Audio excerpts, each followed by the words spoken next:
కార్యక్రమం మంచిది కాబట్టి ఇల్లు కట్టి చూడు పెళ్లి చేసి చూడు అనే సామెత ఉన్నటువంటి పరిస్థితుల్లో ఏ ప్రభుత్వం తీసుకుంది నిర్ణయం అనేటువంటి ఎటువంటి వివక్షపూరితమైన ఆలోచన చేయకుండా మా ప్రభుత్వం అధికారంలోకి వచ్చిన తర్వాత ఆన్లైన్ అంటే గ్రీన్ ఛానల్ ద్వారా నిధులను కేటాయిస్తూ కళ్యాణ లక్ష్మి షాదీ ముబారక్ను కొనసాగిస్తా ఉన్నాం. వాళ్ళు 2014 తీసుకున్నటువంటి లోపభూయిష్టమైనటువంటి కొంత సరి అయిన జీవోలు రాని కారణంగా ఎవరు కోర్టుకు వెళ్ళాలి. మాకేం ఈ ఉద్దేశం మంచిది కాబట్టి మేము ఎన్నడూ కూడా దాని మీద రాజకీయం చేయదలుచుకోలే.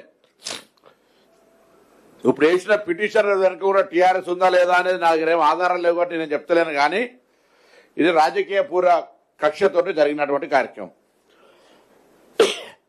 నేను ఇంతకు చెప్పినట్టుగా ఇల్లు కట్టి చూడు పెళ్లి చేసి చూడు అన్నటువంటి సామెతలో భాగంగా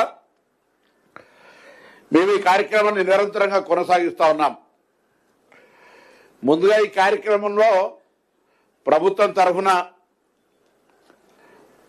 నోడల్ మంత్రిగా బ్యాక్వర్డ్ క్లాస్ వెల్ఫేర్ మినిస్టర్గా ఇందుకు సంబంధించి న్యాయపరంగా కౌంటర్ ఫైల్ చేయకపోవడానికి గల కారణము అటు బాధ్యత గల న్యాయవాదులకు సంబంధించిందా అధికారుల దగ్గర నుంచి సమన్వయ లోపమా అనేటువంటి అంశం మీద విచారణ సాగిస్తా ఉన్నాం. కానీ తప్పకుండా న్యాయస్థానంలో దీన్ని మళ్లీ గెలిచి గతంలో ఇచ్చిన స్టేను వెకేట్ చేయించి తెలంగాణ ప్రజలకు మళ్లీ షాదీ ముబారక్ కళ్యాణ లక్ష్మిని ఎక్కడ కూడా ఇబ్బంది లేకుండా యథావిధిగా కొనసాగించే బాధ్యత ఈ ప్రభుత్వం కట్టుబడి ఉంది. తాత్కాలికమైనటువంటి రాజకీయ పిటిషన్లు న్యాయస్థానంకి సంబంధించినటువంటి న్యాయవాదుల తీర్పు స్టే ఇది ఈ పథకాన్ని ఎత్తివేయలే. పథకాన్ని ఎందుకు కొనసాగిస్తున్నారో చెప్పడానికి సంబంధించిన అంశం మీద స్టే చేసినారు. స్టే ఎక్కడ చేయించుకుంటాం న్యాయస్థానంలో, ఈ కార్యక్రమాన్ని యథావిధిగా కొనసాగిస్తాం. ఇంతలోనే దీన్ని రాజకీయం చేయాలని నియోజకవర్గ స్థాయిలో ధర్నాలు చేస్తూ వాళ్ళు ఏదో గొప్ప పని చేస్తున్నట్టు ఫీల్ అవుతా ఉన్నారు. నేను మళ్ళీ ఇప్పుడు ఇంతకుముందే ఎక్కడ కూడా మా ప్రభుత్వానికి ఇది గత ప్రభుత్వ పథకము, దీన్ని మనం ఎత్తివేయాలి, దీన్ని కొనసాగిస్తే తప్పు అనేటువంటి బేషిజం ఏ ఒక్క క్షణాన్ని ఆలోచన చేయలే. ఇది యథావిధిగా వాళ్ళ ప్రభుత్వం దిగిపోయినప్పటి నుంచి కూడా నేను మళ్ళీ చెప్తా ఉన్నా, గతంలో నిధుల కేటాయింపుకు సంబంధించినటువంటి అంశం మీద ఎక్కడైనా ఇబ్బంది ఉంటే కూడా మేము దానికి గ్రీన్ ఛానల్ ద్వారా పేమెంట్ చేసినాం. ఏడ కూడా 1% ఎస్సీ ఎస్టీ బీసీ మైనార్టీలకు సంబంధించినటువంటి అంశం మీద స్పష్టంగా గౌరవ ముఖ్యమంత్రి గారు, ఉప ముఖ్యమంత్రి గారు, యావత్ క్యాబినెట్ వెరీ మచ్ క్లారిటీ. ఈ షాదీ ముబారక్ కళ్యాణ లక్ష్మి వాళ్ళు చేసినటువంటి అప్పులు, వాళ్ళు చేసినటువంటి వ్యవహారము, వాళ్ళు ఎటువంటి అప్పుల ద్వారా ఎటువంటి వ్యవస్థను ఏర్పాటు చేయలేకపోయినప్పటికీ మేము వచ్చిన తర్వాత ఈరోజు ఇన్ఫ్రాస్ట్రక్చర్ పరంగా అన్ని రకాలుగా ఇంక్లూజివ్ గ్రోత్ తెలంగాణకు సంబంధించి ఒక వ్యూహంగా వెళ్ళిపోతా ఉన్నాం. అయితే ఇక్కడ రాజకీయపరమైన ఆలోచనతో మాత్రమే దీన్ని రాజకీయ ఉద్దేశంతో దురుద్దేశంతో చేస్తా ఉన్నారు. నేను మళ్ళీ చెప్తా ఉన్నాం, ప్రభుత్వం పక్షాన ఇది ఒక చిన్న స్టే, అది ఏ కారణం మీద వచ్చిందో దాని మీద కూడా ప్రభుత్వం తరఫున న్యాయపరంగా ఎందుకు కౌంటర్ ఇవ్వలేదు, మా ప్రభుత్వం తరఫున అధికారులు సమాచారం ఇచ్చినా లేదా అనేటువంటి అంశానికి సంబంధించినటువంటి అంశం మీద దట్ ఇస్ డిఫరెంట్ పార్ట్, అది కూడా మేము సీరియస్ గా తీసుకుంటా ఉన్నాం. దాంతో పాటుగా కోర్టు స్టే వికెట్ కు సంబంధించి న్యాయవాదులకు ఆల్రెడీ ప్రభుత్వం తరఫున పూర్తి స్థాయిలో అన్ని సమాచారం ఇచ్చి ఈ ప్రభుత్వం తరఫున ఎంతమంది ఇప్పటికే ఎస్సీ వెల్ఫేర్ లో 2,734 కోట్లు, 2,73,164 మంది లబ్ధిదారులకు, ఎస్టీ వెల్ఫేర్ లో 1,801 కోట్లు, 1,79,999 మంది లబ్ధిదారులు, అదేవిధంగా బీసీ వెల్ఫేర్ లో 7,803 కోట్లు, 7,79,401 మంది. ఈబీసీ కింద 831 కోట్లు, 83,074 మంది. మైనార్టీ వెల్ఫేర్ కింద 3,204 కోట్లు, 3,62,769 మందికి మేము ఈ పథకం కింద మొత్తంగా 16,375.87 కోట్లను 16,78,347 మంది లబ్ధిదారులకు గ్రీన్ ఛానల్ ద్వారా ఎటువంటి జాప్యం లేకుండా గత ప్రభుత్వం తెచ్చిన పథకం అనేటువంటి ఎక్కడ కూడా నిర్లక్ష్యము భేషజము పెట్టుకోకుండా ఈ కార్యక్రమాన్ని చేస్తా ఉన్నాం.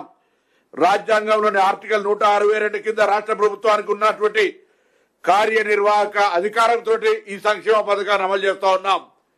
ఇందులో ఎవరో కొంతమంది వ్యక్తులు కోర్టుకు వెళ్ళినప్పటికీ కూడా కోర్టుల పట్ల అపారమైన గౌరవం ఉండి కోర్టులో మా యొక్క వాదన వినిపించి ప్రభుత్వం తీసుకుంటున్నటువంటి సంక్షేమ కార్యక్రమాన్ని వివరించి ప్రభుత్వ ఉద్దేశాన్ని వివరించి ఆ కేసును వెకేట్ చేసుకునే బాధ్యత మాది. ఆ పథకాన్ని కొనసాగించే బాధ్యత మాది. ఆ పథకం ఎక్కడికి పోదు అనేటువంటి విశ్వాసం ఇచ్చే ప్రయత్నం చేస్తాను. ఈ రోజు ఈ యొక్క స్టే మీదనే ఈరోజు రద్దు అయినట్టుగా ఈ పథకాన్ని మేము ఎత్తేసినట్టుగా ధర్నా చేస్తున్న మూర్ఖులకు చెప్తా ఉన్నా. ఈరోజు చర్చ పెడదాం. 10 సంవత్సరాలుగా ఎస్సీ ఎస్టీ బీసీ మైనార్టీలకు సంబంధించి ఎంతమందికి పేదవాళ్ళకి ఇళ్లు కట్టించినారు, ఎంతమందికి స్వయం ఉపాధి కింద ఏమి ఇచ్చినావు, ఏ కార్యక్రమం లోపల ఏం తీసుకున్నారు చర్చ చేద్దాం. ఇవాళ మేము ఓవర్సీస్ స్కాలర్షిప్లు పెంచినాం, ఇవాళ పిల్లల డైట్ ఛార్జీలు పెంచినాం, కాస్మెటిక్ ఛార్జీలు పెంచినాం, ఇంటిగ్రేటెడ్ స్కూల్స్ కడతా ఉన్నాం. ఎస్సీ ఎస్టీ బీసీ బ్యాక్వర్డ్ క్లాసులకు సంబంధించి ఒక స్పెషల్ డ్రైవ్ సోషలిస్ట్ కాస్ట్ తోటి ముందుకు పోతా ఉన్నాం. కుటుంబ సర్వే జరిగి బీసీ కులగణన జరిగితే కూడా భాగస్వామ్యం కాని వాళ్ళు ఇలా పేదలకు సంబంధించిన దాని మీద ధర్నాలు చేస్తున్నారు. రాజకీయంగా బుద్ధి ఉండాలి కదా, కనీస జ్ఞానం ఉండాలి కదా. ఇది కనీసం ఒక కోర్టు స్టే వచ్చింది, దీంతో ఇబ్బంది ఉన్నది, న్యాయస్థానంలో 4 వారాల్లో తొలగిపోతుంది, దీని మీద రాజకీయం చేస్తున్నాం అనవసరము, మనమే తలకాయ బొట్టి కట్టుకున్నట్టు అవుతుంది అనేటువంటి మినిమం కామన్ సెన్స్ లేకపోతే పిలిపించిన కార్యనిర్వాహక అధ్యక్షుడు కేటీఆర్ గారు అడుగుతా ఉన్నా, ఒకవేళ మా ప్రభుత్వానికి దురుద్దేశం ఉంది అనుకుంటే నీ పార్టీ తరఫున ఇందులో ఎందుకు ఇంటర్ఫేర్ అయ్యి ఇది కొనసాగాలని ఎందుకు ఆర్గ్యుమెంట్ చేయాలని అడుగుతా ఉన్నా. ఇలా ఒకవేళ నా ప్రభుత్వానికి దురుద్దేశం ఉందని ఏదైతే ఆరోపణ చేస్తా ఉన్నావు, నేను చెప్తా ఉన్నా మళ్ళీ కూడా ఈరోజు నా ప్రభుత్వానికి దురుద్దేశం లేదు. కళ్యాణ లక్ష్మి షాదీ ముబారక్ యథావిధిగా కొనసాగుతాయి. ఒక చిన్న స్టే మీద ఆగిందని న్యాయపరంగా పరిష్కరించుకుంటాం. కానీ మీరు చేస్తుంది ఏంటి అని అడుగుతా ఉన్నా. ఇలా ఒక స్టేను తీసుకొని రాజకీయంగా ఆరోపణలు చేస్తా ఉన్నారే.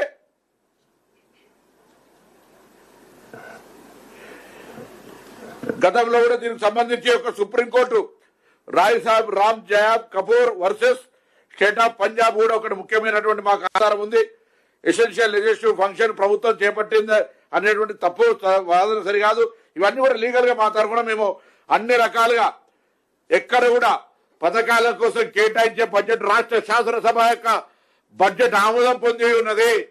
ఎక్కడ కూడా ట్రెజరీ రూల్స్ ఫైనాన్షియల్ ఇతర ఆర్థిక నిబంధనలకు అనుగుణంగానే నిధులు విడుదలవుతా ఉన్నాయి. ఎక్కడ పథకాల్లో అర్హత, ఆదాయ పరిమితి, వయసు, ఆధార వివరాలు అన్ని కూడా నిర్దిష్టమైన నిబంధనలు ఉన్నాయి. ఇంత కార్యక్రమం వివాహ వయసు 18 సంవత్సరాలు ఇవన్నీ కూడా రకమైనటువంటి అన్ని విధానాల మీద దానికి సంబంధించి ఒక ఎంఆర్ఓ ఆర్టీఓ స్థాయి అధికారుల యొక్క పర్యవేక్షణలో స్థానిక శాసనసభ్యుడి సూచనలతోటి దీనికి సంబంధించిన ఒక కార్యక్రమం జరుగుతూ ఉంటుంటే దీని మీద ఇదొక వ్యవహారం చేస్తారు. ఇదొక పేద కుటుంబ వివాహానికి సామాజికంగా ఆర్థిక బాధ్యతను ప్రభుత్వం తీసుకుంది. ఇంకా మేము దానికి సంబంధించి ఏ విధంగా యాడ్ వాల్యుయేషన్ చేయాలి, ఇంకేం పెంచగలుగుతాం అనేటువంటి ఆర్థిక పరిస్థితుల దృష్ట్యా ఇబ్బంది పడుతున్నాం తప్ప, లేకపోతే ఇంకా కూడా కొంత ఆర్థిక వెసులుబాటు వస్తే ఈ కళ్యాణ లక్ష్మి షాదీ ముబారక్ సహకారాన్ని ఇంకా పెంచే విధంగా మా ప్రయత్నం చేస్తాం. కానీ అవన్నీ ఏం లేకుండా ఓన్లీ రాజకీయాల కొరకు మాత్రమే మరి చేసే ప్రయత్నం చేస్తూ ఉంది. తప్పకుండా ఈరోజు మొన్న 12వ తారీఖు నాడు ఇస్తే మళ్ళీ 9వ తారీఖు వారు కూడా ఇచ్చిన మధ్యలోనే ఇంటర్ఫేర్ అయ్యి మేము రిక్వెస్ట్ స్పెషల్ పిటిషన్ వేసుకొని కూడా దీనికి సంబంధించిన స్టే ఎక్కడ చేస్తాం. 9వ తారీఖు దాకా కూడా ఆగకుండా మా తరఫున గవర్నమెంట్ తరఫున కౌంటర్ అఫిడవిట్ ఇచ్చి అన్ని రకాలుగా ఎక్కడ కూడా ఇబ్బంది లేకుండా మరి గౌరవ విజయ్ గోపాల్ గారు కూడా కోరుతా ఉన్నా. ఇది కులాలకు మతాలకు సంబంధించినటువంటి ఇష్యూ కాదు ఇది పొలిటికల్. మీరు సోషల్ వర్కరా, ఆర్టీఐ యాక్టివిస్టా, టీఆర్ఎస్ అప్లికేటెడా, నాకేం ఆధారం లేదు, నేనేం మాట్లాడతలేను. కానీ ఇది వేల కుటుంబాలకు పెళ్లి చేసి చూడనేటువంటి ప్రభుత్వ ఆర్థిక పథకం గతంలో టీఆర్ఎస్ పార్టీ చేపట్టినా మేమెన్నడూ కూడా బేసిజం కోకుండా ఇంకా మరింత ఆన్లైన్ లోపల ఒక క్లారిటీగా పేమెంట్ చేసే సందర్భం లోపల ఎక్కడ కూడా ఇబ్బంది జరగద్దని చెప్పి కోరుతా ఉన్నాం. దీని మీద హైకోర్టు మధ్యంతర ఆదేశాలు ఇచ్చింది. డివిజనల్ బెంచ్కి అప్పీల్కి వెళ్ళి ఎక్కడ కూడా న్యాయపరంగా ఇబ్బంది లేకుండా భవిష్యత్తులో కళ్యాణ లక్ష్మి, షాదీ ముబారక్ ఎంతమంది పెళ్లి చేసుకుంటే అంతమంది అర్హత వాళ్ళందరికీ ఏ విధంగా అయితే మిగతా కార్యక్రమాలు ఇస్తా ఉన్నామో అన్ని కార్యక్రమాలు ఇస్తామనేటువంటి మాట మరొకసారి ఖచ్చితంగా తెలంగాణ ప్రభుత్వ పక్షాన్ని తెలియజేస్తాను. అందుకే చెప్పిన ప్రభుత్వం తరఫున న్యాయపరంగా జాప్యం జరిగిందా, అధికారుల సమాచార పరంగా జరిగిందా, దాని మీద విచారణకు ఆదేశిస్తా ఉన్నాం. ఇందుకు సంబంధించిన బాధ్యతల మీద చర్య తీసుకుంటాం.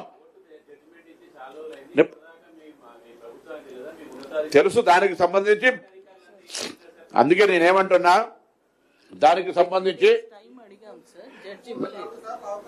అందుకే అవన్నీ గురించి నేను న్యాయ స్థానంలో ఉంది కాబట్టి అంత డీటెయిల్ గా నేను పోవట్లే. కానీ నేను ముందు మీకు చెప్పినప్పుడు మీరు చాలా స్పష్టంగా చెప్పిన మా అధికారులు కానీ SC, ST, BC, minority welfare కు సంబంధించిన వాళ్ళు కానీ లేదా న్యాయపరంగా ఈ శాఖలను సమన్వయం చేయాల్సినటువంటి అక్కడ ఉన్నటువంటి బాధ్యులు కానీ ఎవరి లోపం అనేది గౌరవ ప్రభుత్వం తరఫున దాన్ని విచారణ చేసి అందుకు బాధ్యులైన మీద చర్యలు తీసుకుంటామని స్పష్టంగా చెప్తా ఉన్నా. దానికి అరే నేను విచారణకు ఆదేశించాలని ఇప్పుడు నాకు ఓకేనైనా తప్పకుండా రెస్పాన్స్ బాధ్యతగా దాని మీద వ్యవహరిస్తాము. నేను ఇప్పుడు లాస్ట్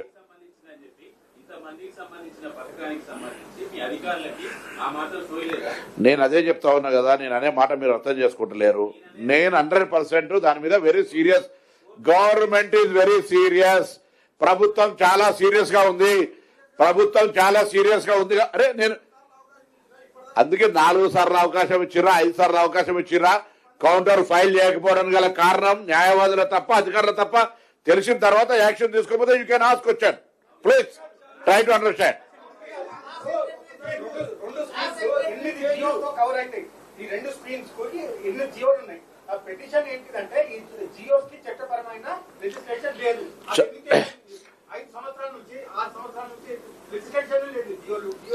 చట్టపరమైనటువంటి అంశాలకు సంబంధించి చేయాల్సినప్పుడు ఆ రోజు జీవో తెచ్చినప్పుడు వాళ్ళు చేయాల్సి ఉంటే కావచ్చు. కానీ మా ప్రభుత్వం ఇది ఒక మంచి కార్యక్రమం నిన్నటి కూడా మేము అడ్డం పడలే. ఇవాళ దానికి సంబంధించిన ఒక సమస్య ఏర్పడినప్పుడు అన్ని రకాల చట్టపరమైన చర్యలు తీసుకొని భవిష్యత్తులో ఇబ్బంది లేకుండా ఈ పథకాన్ని కొనసాగిస్తామని చెప్తున్నాం ప్రభుత్వ పక్షాన. జరిగిన దానికి ఎందుకు బాధ్యత, ఎవరు బాధ్యులైన అంశం మీద విచారణ చేస్తూనే పైన కోర్టుకు అప్పీల్ చేస్తూ న్యాయస్థానంలో న్యాయంగా మేము మా యొక్క కార్యక్రమాన్ని కొనసాగించే విధంగా ఆదేశాలు తీసుకొని ప్రభుత్వం తరఫున ఆ న్యాయస్థానానికి వివరించి ఈ కళ్యాణ లక్ష్మి, షాదీ ముబారక్ కాకుండా చేస్తాం. నేను అనే పాయింట్ ఏంటంటే మాకు ఎటువంటి ఇక్కడ దురుద్దేశం లేదు. కానీ ఒక స్టేను ఆధారంగా చేసుకొని గల్లుల రోడ్ల మీద వారి ధర్నాలు చేస్తున్న నాయకత్వాన్ని అడుగుతా ఉన్నా. మీరు చేసినటువంటి లోపభూయిష్టమైన చట్టంతో కదా ఇలా ఆయనతో ఒక స్టే దొరికింది. నేను కౌంటర్ ఫైల్ చేసినా, నా అధికారి కరెక్ట్ సమాచారం ఇచ్చిందా లేదా అనే అంశం మీద తప్పకుండా అది మా దృష్టికి వచ్చింది. దాని మీద వీఆర్ వెరీ సీరియస్.